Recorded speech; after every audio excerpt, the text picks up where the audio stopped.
Ռուսական անօդաչուներն այս գիշեր զանգվածային հարվածներ են հասցրել ուկրաինական քաղաքների ուղղությամբ։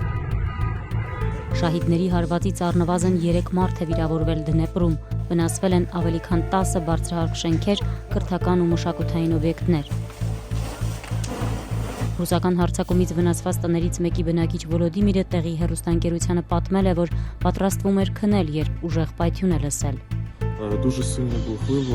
Ուժեղ պայթյուն լսեցի ու հասկացա, որ պիտի միջանցք գնամ։ Ամեն նոր պայթյունի հետ ձայնը ավելի ու ավելի ուժեղ էր դառնում։ Լսում էի, թե ինչպես են պատուհանները դուրս թռչում, մուտքի, բնակարանի, խոհանոցի ապակիները փշրվում։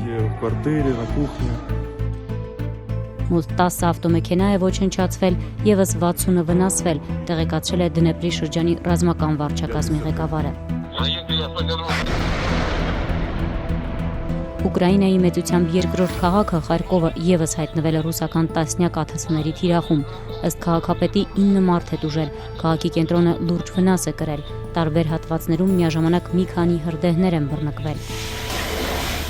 Ուկրաինայի ռազմաօդային ուժերը հաղորդել են, որ Ռուսաստանն ընդհանուր հաշվով 86 անօդաչու թռչող սարք և 1 բալիստիկ հրթիռ է արձակել միայն այս գիշեր։